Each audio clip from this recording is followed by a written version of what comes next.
Good morning students. Today's topic is alternative energy sources. इससे पहले हमने renewable sources of energy and non renewable sources of energy study किया था। And today the topic is the alternative energy sources.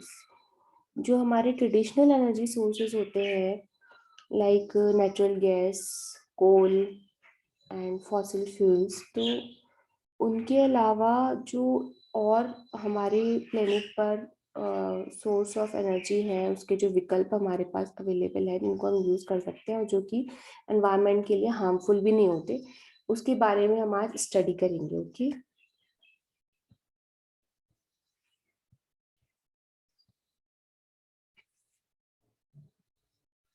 So alternative energy is any energy that is alternative to the fossil fuel. जैसे मैंने आपको बताया, fossil fuels जो हमारा जीवाश्म से मिलने वाला ईंधन है, जो कि थाउजेंड ऑफ ईयर्स में क्रिएट होता है, और उसको कंज्यूम करना तो बहुत ईजी है, बट उसको क्रिएट करना is a very long process. So it won't be available in the near future. अगर कंजम्पशन रेट यही रहेगा तो उसका जो सप्लाई है वो नहीं हो पाएगा, क्योंकि वो अवेलेबल ही नहीं होगा। डिमांड है बट सप्लाई नहीं है, therefore we need other sources of energy to think about. Okay, every day the world produces carbon dioxide that is released to the atmosphere and which will still be there in 100 years time. तो क्योंकि because of the growing population, the emission of carbon dioxide is increasing. Inhale करते हैं हम oxygen and we exhale the carbon dioxide. Carbon dioxide की जो मात्रा है हमारे एनवायरनमेंट में, वो डे ऑन डे इंक्रीज होते जा रही है। इसकी वजह से जो हमारा अर्थ है, जो हमारा प्लेनेट है, उसकी वार्मथ, जो उसकी गर्मी, वो बढ़ते जा रही है, जिसकी वजह से ग्लोबल वार्मिंग क्रिएट हो रहा है। जो हमारे ग्लेशियर्स है वो मेल्ट हो रहे हैं, सी लेवल इंक्रीज हो रहा है। तो all these are because of that global warming effect which is mainly created by the emission of carbon dioxide. तो कार्बन डाइऑक्साइड क्रिएट का एमिशन ना हो, जो कि मेनली हमारे व्हीकल्स से हो रहा है, व्हीकल्स ट्रांसपोर्ट के लिए जो व्हीकल्स यूज हो रहे हैं, टू व्हीलर्स, फोर व्हीलर्स, तो इनका कुछ ना कुछ ऑल्टरनेटिव सोर्स होना चाहिए, ऑल्टरनेटिव होना चाहिए। जैसे कि for example now day CNG is being used instead of the petrol, क्योंकि उससे क्या हो रहा है कि कार्बन डाइऑक्साइड रिलीज कर रही है in the form of that धुआं। ओके, तो उसकी जगह पे सीएनजी यूज हो रही है। तो इस तरीके के कुछ ऑल्टरनेटिव सोर्सेज होने चाहिए, ताकि जो कार्बन डाइऑक्साइड का एमिशन है या इस तरीके की जो हार्मफुल गैसेस है वो रिलीज ना हो एनवायरनमेंट में, और हमारे एनवायरनमेंट को, हमारे प्लेनेट को हार्म ना करे। Okay, in a general sense, alternative energy is that which produces or recovered without the undesired consequences inherent in the fossil fuels. तो alternative energy source से हमारा मतलब यहाँ पे यही है कि इस तरीके के source of energy जो कि किसी प्रकार का कोई पॉल्यूशन या अनडिजायरेबल रिजल्ट क्रिएट ना करें, specially in terms of the emission of carbon dioxide, जो कि ग्लोबल वार्मिंग को क्रिएट करने के लिए मेन फैक्टर है। तो these are different sources of alternative energy. तो first is solar energy, then wind, geothermal energy, hydro energy, biomass energy, and the tidal energy. And now we are going to discuss all these alternative source of energies one by one. Okay, so the research shows that in the near future, as we say, that all these sources of alternative energy will be used by 2050। जैसे कि यहाँ पे दिखाया गया कि British Petroleum और Royal Dutch Shell, these are world's two largest oil producing companies. इनका अपनी रिसर्च है, इन्होंने बोला है कि 2050 तक सोलर, विंड और बाकी जो अदर रिन्यूएबल सोर्सेज हैं, ऑल्टरनेटिव सोर्सेज हैं, यही होंगे जो कि वर्ल्ड में एनर्जी को प्रोवाइड करेंगे, एनर्जी सोर्स को प्रोवाइड करेंगे। क्लाइमेट चेंज, पॉपुलेशन ग्रोथ और फॉसिल फ्यूल का जो डिप्लीशन है, these are various reasons because of which the renewable source of energy will play a bigger role in the future than they play today. So the first alternative source of energy is solar power. Solar energy is used commonly for heating, cooking, and producing electricity, and also for desalination of sea waters. As we see that in buildings, in urban areas, in many places, solar panels are used, and these are used for two purpose: for heating and for generating electricity. Electricity generation के लिए बहुत ज़्यादा use होता है, like electric geyser है, inverter के लिए भी सोलर एनर्जी से जो इलेक्ट्रिसिटी प्रोड्यूस हो रही है उसको घरों में अप्लायंस, इलेक्ट्रिक अप्लायंसेस के लिए यूज किया जाता है. Okay, so solar heat has long been employed in passively and actively heating the buildings as well as district heating system.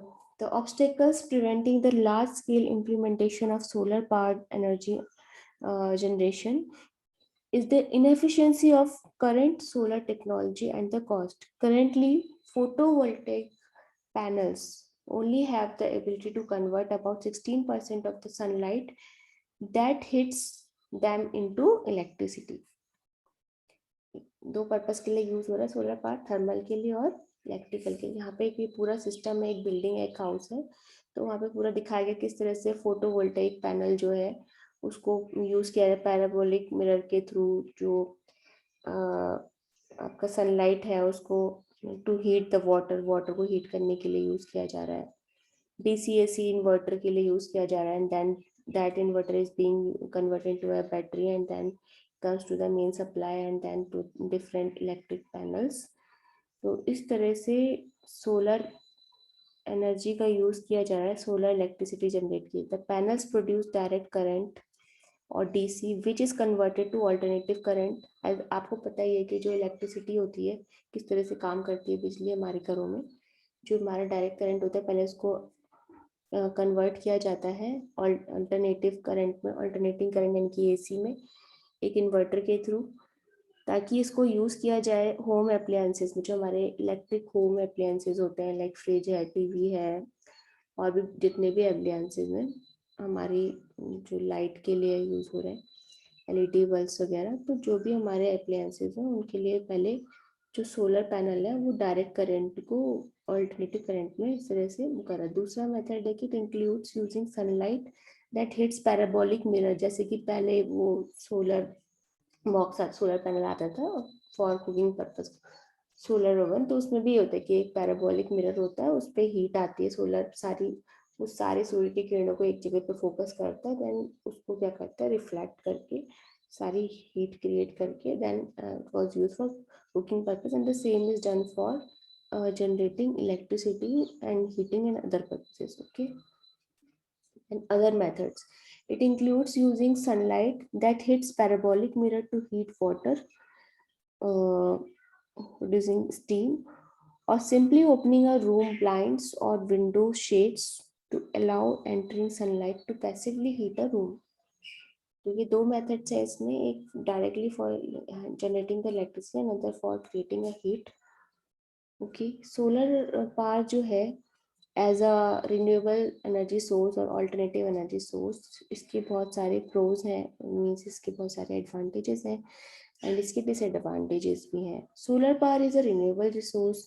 As long as the sun exist its energy will reach the earth, and we know that जो हमारा सन है ये nuclear fission के principal पे काम करता है. जो सन है ये एक आग का गोला है, सबको पता है, it's a ball of a fire. तो उसके अंदर कॉन्टिन्यूसली हर नैनो सेकेंड में बहुत सारे एटॉमिक न्यूक्लियर रिएक्शंस हो रहे हैं, जिनके रिजल्ट के फलस्वरूप उसमें इतनी सारी हीट है. ओके, तो ये तो सन जो है इट्स अ रिन्यूएबल सोर्स, ये इसका कभी भी एंड नहीं होने वाला है. तो ये जब तक है हमारे प्लेनेट को, जब तक ये एनर्जी प्रोवाइड कर रहा है तब तक हम इसको as a alternative source of energy use कर सकते हैं.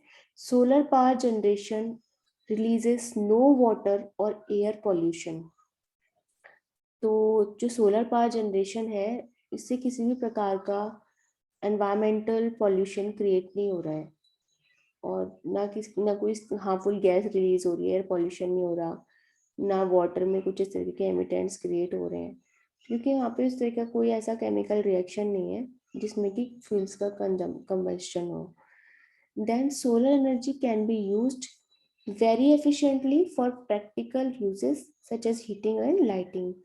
The benefit of solar power are seen frequently to heat pools, spas, and water tanks all over. It saves households or commercial overhead expenses. The excess power could be transferred to the grids. The excess power could be transferred to the grids. Means जो भी आपके जो excess energy create हो रही है वो grids में store कर ली जा रही है, फिर then that can be used later on. Okay. Then in the battery system, it is also, if the battery system is used, then electricity is stored for the later use. Then there are so many cons or the, we can say, disadvantages or limitations of that. Solar power does not produce energy if the sun is not shining. So as we know that many times the weather is cloudy, there is no sun, sun couldn't be seen and it is hidden by the clouds. Night time में भी और cloudy days में भी, तो ये एक limitation है solar power का, सोलर एनर्जी का. Solar power stations can be very expensive to build, and solar energy is renewable for sure, but it's isn't constant. It can only be reaped during day time. तो obviously जब day and night का पूरा है तो केवल 12 hours में उसको हम यूज कर पा रहे हैं, 24 आवर्स नहीं कर पा रहे. बाकी के जो नाइट के 12 आवर्स है उसमें we can not use it. The other concern is only 50% of energy received by a solar panel can be converted into electricity. तो जितनी सोलर एनर्जी हमको रिसीव हो रही है उसका केवल 50% ही हम इलेक्ट्रिसिटी में कन्वर्ट करें, उतना बाकी का 50% वेस्ट जा रहा है. Then the thermal power. Thermal power means like solar thermal power we are talking about, or the solar heat energy we are talking about, is a carbon-free, renewable alternative to the power we generate with the fossil fuels like coal and gas. Solar water heating, क्योंकि solar thermal system है, captures the free heat from the sun and uses it up to heat. बहुत से लोगों ने अपने घरों में लगाए होते हैं छतों पे या बिल्डिंग्स पे लगे होते हैं, तो जैसे वाटर गीजर के लिए के रूप में उसको वो यूज करते हैं. It can be a cost effective way to generate hot water for your home. They can be used in any climate and the fuel they use, sunshine, is free of cost. Then the pros and the cons: use the free energy of the sun to heat your water, lower monthly electric utility bills, जो आपके जो gas के जो bill आता है या electricity का जो बिल आता है, तो obviously if it is used through a solar energy, solar thermal power, तो आपका बिजली का बिल बचेगा obviously. Great for climates that receive a lot of sunshine. तो जैसे जो हमारे हिली एरियाज हैं यहाँ पे सनशाइन बहुत अच्छा रहता है. विंटर्स में जो हमारे प्लेन के जो एरियाज हैं वहाँ पे फॉग होता है, उतना अच्छा सनशाइन नहीं मिलता, तो सोलर एनर्जी को उतना अच्छे से यूज नहीं कर पाते. लेकिन अगर हम बात करें कि विंटर्स में हिली एरियाज में, it can be use as a very effective alternative source of energy and cost efficient also. Solar systems can easily store thermal energy by use of storage tank and use it when it is required without interference from immediate environment conditions. तो जो हमारा जो भी हमारे environmental conditions हैं उसको उसमें interfere किए बिना, उसको हार्म किए बिना, इसको हम यूज़ कर सकते हैं सोलर सिस्टम को एक स्टोरेज टैंक की तरह एनर्जी के, and it can be use later on when ever it is required. And there are so many disadvantages of it also, like tank takes up more space than tankless units. Higher up front cost for equipment installation. इसको install करना जो है पूरा solar system को बहुत ज़्यादा costly है. May not have an as great of performance in climates that do not receive a lot of sunshine. Tank can produce a significant amount of heat, so its location will need to be planned accordingly. तो जो भी tanks हैं वो हो सकता है उतनी अच्छी उसमें हीट नहीं आ रही है, उसकी जो लोकेशन जहाँ पर हम उसको इंस्टॉल कर रहे हैं जिस पर्टिकुलर प्लेस पे, उसकी पोजीशन बहुत इंपॉर्टेंट रोल प्ले करती है। वी हैव टू सी कि कौन सा ऐसा प्लेस है, कौन सी ऐसी लोकेशन है आपके रूफ पर या जहाँ पर भी आप इसको इंस्टॉल करने वाले हो सोलर सिस्टम को, कि कौन सी ऐसी जगह है जहाँ पर पूरे दिन सनशाइन आने वाली है। तो जहाँ पर पूरे दिन सनशाइन आएगी, बहुत अच्छे से धूप आएगी या जहाँ सनलाइट आ रही है, वहीं पर वो ज़्यादा इफेक्टिव। अपने ऐसी जगह लगा दिए जहाँ पर मिनिमम सनशाइन है, तो फिर it will result very less. More equipment is equal to more maintenance. तो ऑब्वियसली पहली बात तो इसका इक्विपमेंट्स बहुत ज़्यादा कॉस्टली है, बहुत एक्सपेंसिव है। देन उसका मेंटेनेंस भी उतना ही ज़्यादा एक्सपेंसिव है उसका। Firstly to purchase it is very costly, then to install it and then to maintain it, all these are very costly things. Then the another alternative source is the hydropower, or we can say the hydroelectric power। जो पानी जो है हमारा, जो water है, उसके तेज प्रवाह से, उसके हैवी फ्लो से जो पोटेंशियल एनर्जी क्रिएट हो रही है वाटर के थ्रू, उससे जो इलेक्ट्रिसिटी क्रिएट हो रही है टरबाइन, वाटर टरबाइंस के जनरेटर्स के थ्रू, तो that is known as the hydro energy और the hydroelectric power. Hydroelectric power और जो आपकी जल विद्युत ऊर्जा है, ठीक है, hydroelectric power comes from the potential energy of dammed water. जो डैम्स बनाए जाते हैं वो स्पेशली इसीलिए बनाए जाते हैं ताकि वहां पे हाइड्रो इलेक्ट्रिसिटी प्रोड्यूस की जा सके, and that is a major source of, major alternative source of energy in the world. Hydroelectric power comes from the potential energy of dammed water driving a water turbine and generator. Another variation is to make use of water's kinetic energy or undammed source such as tidal power.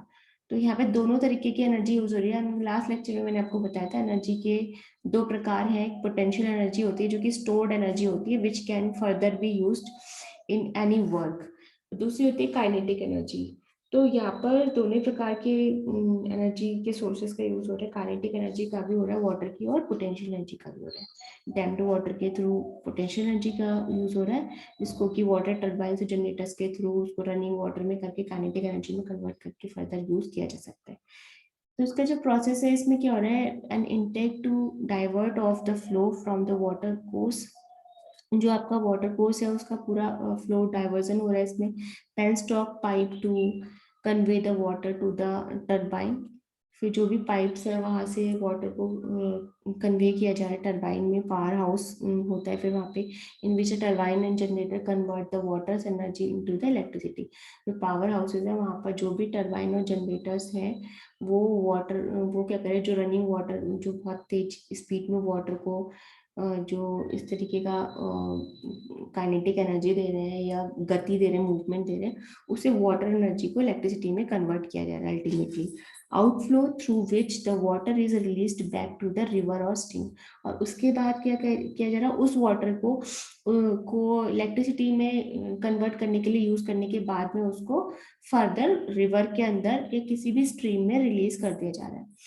अनग्राउंड cables or overhead lines to transmit the electricity to its point of use, thus must be short enough to minimize the voltage drops. Then the pros. Water can be accumulated above the dam and released to coincide with peaks in demand. So unlike other type of power stations, hydroelectric power stations can promptly increase to full capacity. तो इनको full capacity में हम use कर सकते हैं। Why? Because water can be accumulated above the dams. Dams में water को accumulate करके हम पोटेंशियल एनर्जी की तरह यूज कर सकते हैं further whenever needed and released to coincide with the peak in the demand। जब भी जरूरत हो उसको यूज किया जा सकता है।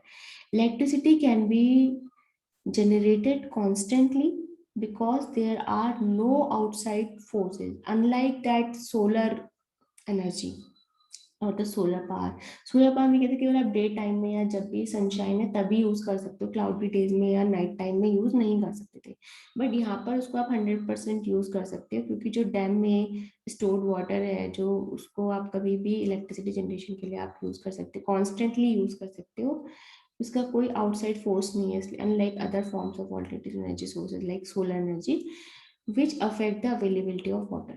Then hydroelectric power produces no waste or pollution since there is no chemical reaction to produce power. तो कोई पॉल्यूशन नहीं है, कोई एनवायरमेंटल हार्म नहीं है इसका, ये भी इसका एक एडवांटेज है, इसका एक बेनिफिट है। Water used for hydro power can be reused, तो जो भी वाटर हम यूज कर रहे हैं टरबाइन में यूज करने के बाद में उसको हम क्या कर रहे हैं, रिवर में फिर से रिलीज कर दे रहे हैं, तो उसको फर्दर हम रीयूज कर सकते हैं वाटर को। ओके, इसके जो साइड इफेक्ट्स हैं वो ये कि dams can be very expensive to build, बहुत ही मेंटेनेंस कॉस्ट भी इसकी हाई है। There need to be sufficient and powerful enough supply of water in the area of produce energy, तो जहाँ पर भी आपको हाइड्रो इलेक्ट्रिसिटी प्रोड्यूस करनी है वहाँ पर बहुत ही अच्छा सप्लाई होना चाहिए वाटर का, बहुत प्लेंटी ऑफ वाटर होना चाहिए, तभी हम इसको क्या कर सकते हैं, यूज कर सकते हैं। Then the tidal power, tidal energy is produce through the use of tidal, जो हमारे टाइड्स आते हैं इसमें सी में, ओके, जो हमारे टाइड्स आते हैं, ज्वार भाटा जो आता है, टाइड्स, जो समुद्री तूफान टाइप की जो होते हैं, tidal energy is produced through the use of tidal energy generators. These large underwater turbines are placed in areas with high tidal movements, समुद्र में, सी में, ओशंस में, जहाँ पर बहुत हाई टाइडल मूवमेंट वाले एरियाज होते हैं वहां पर इस तरीके के टर्बाइंस लगाए जाते हैं, and are designed to capture the kinetic motion of the surging of ocean tides in order to produce electricity. Tidal power has great potential for future power and electricity generation because of the massive size of the oceans. इतना large size होता है ocean का, इतना vast size होता है, तो इसको एक as a very substantial, very significant source of energy की तरह हम यूज कर सकते हैं। फ्यूचर में भी इसमें बहुत, फ्यूचर में भी इसको हम यूज कर सकते हैं बहुत अच्छे से। It has a great potential to be used. Tides are more predictable than wind energy and solar energy. तो obviously as far as the meteorological department is concern, तो ये जो हमारे टाइड्स होते हैं ये ज़्यादा प्रिडिक्टेबल होते हैं, ज़्यादा डेफिनेट होते हैं कि जो हमारे मीटरोलॉजिस्ट होते हैं, मौसम विभाग वाले लोग होते हैं, तो वो बहुत एक्यूरेटली बताते हैं about the tides, they predict very accurately about the tides when they are going to occur.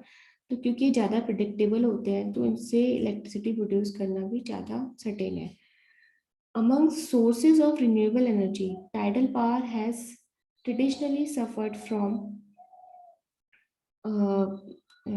like various things. Okay, तो टाइडल पावर जो है ये इसमें जैसे कि इसको इंस्टॉल करना, जैसे इसको क्या करें, अंडर द वाटर इंस्टॉल किया जा रहा है। जैसे कि अगर हम और सोर्सेज ऑफ एनर्जी की बात करें, रिन्यूएबल एनर्जी, लाइक हम बात करें सोलर एनर्जी की, तो इसको इंस्टॉल करना कॉस्टली है, but it is quite easy for the human beings, but to install, to find out the tidal areas and then install it inside the ocean is not that easy.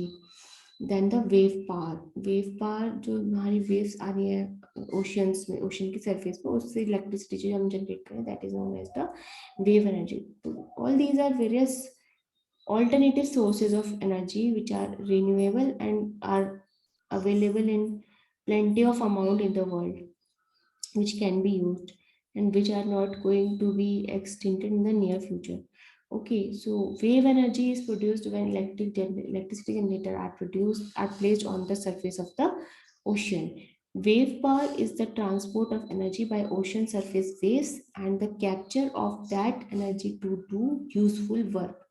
तो जो भी हमारे ocean की surface पर जो भी waves हैं वहाँ पर इलेक्ट्रिसिटी जनरेटर लगा के हम क्या कर रहे हैं, एनर्जी क्रिएट कर रहे हैं। Then the geothermal energy, geothermal energy से हमारा मतलब है कि जो हमारी अर्थ की जो सतह है, जो सरफेस है, उसके अंदर हीट होती है। अर्थ की अपनी एक हीट होती है, इंटरनल हीट, जिस जहाँ से कि वॉल्केनिक एरिप्शन होता है, ज्वालामुखी फटता है। ओके, तो जियोथर्मल एनर्जी, तो अर्थ की इंटरनल सरफेस में उसकी अपनी एक हीट होती है, ओके, इंटरनल हीट होती है. So geothermal is the use of earth's internal heat to boil water for heating buildings और generating electricity. Geothermal energy is produced by tapping into the thermal energy created and stored within the earth. It is considered sustainable because that thermal energy is constantly replenished. अब heat जो निकल रही है उसको use कर लिया, उसके बाद अगेन हीट जनरेट हो जा रही है अर्थ के अंदर, तो ये रिप्लेनिशेबल है constantly. This is why it can be used constantly. Process इसका है कि geothermal literally means the earth heat. Geothermal energy harness the heat energy present underneath the earth, hot rocks under the ground heat water to produce steam. When holes are drilled in the region, the steam that shoots up in purified and is used to drive turbines which power electric generators. Okay. Then the biofuels. Biofuels and ethanol are plant-derived gasoline substitute for powering vehicles. Like biofuels होते हैं, उनको हम use करते हैं as an alternative source of energy.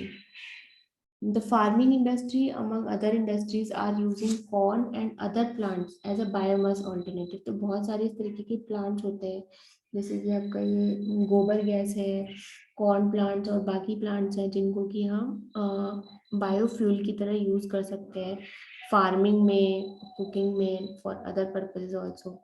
Okay, that can be put into the gas tanks of cars and trucks that can replace earth damaging fossil fuel, जैसे कि petroleum है आपका एंड क्रूड ऑयल है. The old type of biofuel is called biodiesel which was first made out of plants and vegetables. Today biodiesels is made out of the old cooking oil. अब जो पुराना तेल होता है खाना पकाने का and other type of plant materials होते हैं that are not needed for other things. When it's burning biodiesel made out of old cooking oil, the exhaust from a car's tailpipe smell like French fries. तो ये है कि जो पहले क्या था, बायोडीजल यूज होता था ओल्ड बायोफ्यूल की तरह से, लेकिन अब जो ओल्ड कुकिंग ऑयल होता है उसका भी यूज किया जाता है बायोफ्यूल की तरह से. Ethanol, a second biofuel, is made by distilling plant materials, for example calls. तो जो भी प्लांट वेस्ट होता है, जो प्लांट मटेरियल्स होते हैं, उससे इथेनॉल क्रिएट होता है जिसको कि हम एज अ बायोफ्यूल यूज करते हैं. ठीक है. So by distilling the plant material into the grain alcohol which is then जो इथाइल अल्कोहल होता है इथेनॉल उसको यूज करते हैं. Okay, then mixed with small amount of fossil fuels. When finished, this form of alternative energy can be used in cars, trucks, and vans. So that's it about today's lecture, students. Thank you.